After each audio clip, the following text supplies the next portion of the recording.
Good morning, friends. On behalf of PIB, I welcome you all. It is a pleasure and honor for me to introduce Stephen Newmark, sir. His film Adventure of an American Yogi. Stephen Saab is a producer of educational videos that have been widely viewed in the United States, Australia and New Zealand.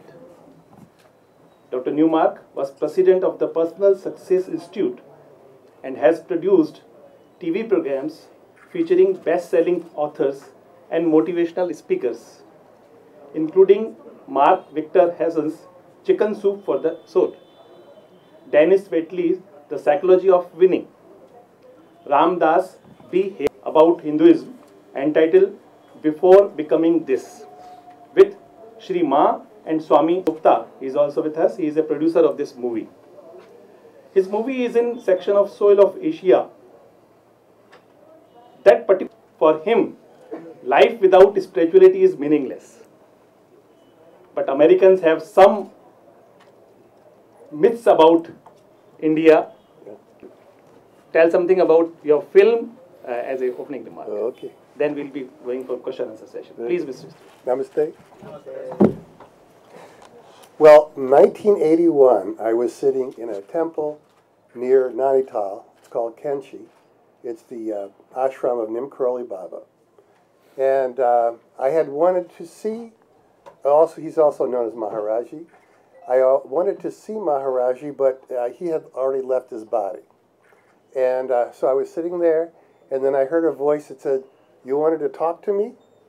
And I turned to my right, and I briefly saw Nimkaroli Baba.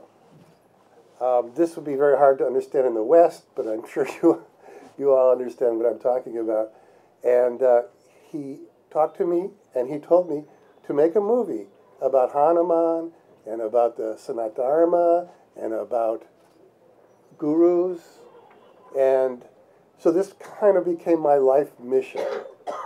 And for the many, many years, you know, it's very difficult to make a movie because cost millions of dollars. And later, I was able to get a video recorder and go myself to India, and then went many times. And also with the grace of Anurag Gupta, who helped finance the movie, we finally completed it just recently, just a couple of months ago. The purpose of the movie is it's a movie made for the West. In the West, they don't understand, like a friend of mine, like there's 20 million people who do yoga in the United States. One of these people came up to me and said, "Is yoga Buddhism?" They don't even understand the larger wealth of wisdom and depth of wisdom of Hindu Dharma. Americans don't understand what profound wisdom there is in India. And I know that because I've studied to some degree, and I've been to India many times. I wanted to make a movie that the West would be able to understand, so it had to be made by a Westerner. And bring that to the United States, which I haven't done yet, and share with them the incredible beauty and wisdom of Hindu Dharma. So that's basically one of my purposes in life. And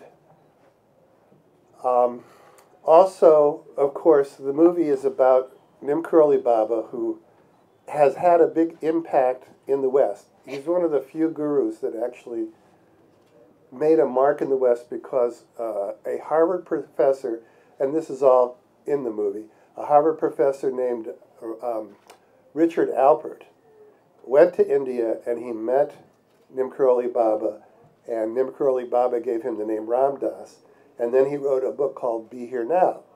And that has continued to sell since 1971. There's actually been 2 million copies sold. So a lot of people know about Nimkaroli Baba because of Ram Das, but there's very little known about Hindu Dharma in the United States. And people have misconceptions about India. They know India is a great rising economic power, but they don't really, when they think about India, they think, oh, there's they worship many gods, so it's idolatry. They don't understand really what's happening here. So that's one of the things that I tried to explain. A little bit about reincarnation, a little bit about why there are many gods worshipped, and what a guru is, and basic things that you all understand that are completely new to the West. So it's actually a groundbreaking film. I don't know any film like this that's ever been created that's gone to the West. And we did it with a kind of an American sense of humor, fast-paced, with a world soundtrack by Jayu Tal and Krishna Das, who are two favorite, very popular musicians in the United States. And they combine Indian music with Western music to create a new kind of blend. So those are I guess that's my introductory. I'll also request Anurag Gupta ji tell something about your experience. As Stephen has said so much about the movie and Neem Karoli Baba, and he is my Guru Bhai. So when I was, introduced to Stephen this year or last year, by one of our another Guru Bhais, Rabbo Joshi. So he told me that he is stuck with the movie and it's almost on the verge of being finished, and he needs some, last minute pushing to finish it. So that was like a blessing or like an instruction from Maharaji, whom I follow, like Stephen does. And like Stephen, also, even I haven't seen Maharaji. Maharaji came into my life in the year 2011. It's a very, very strange coincidence. It's a short story which I would like to share with you. In 2011, I was on holiday in Nainital.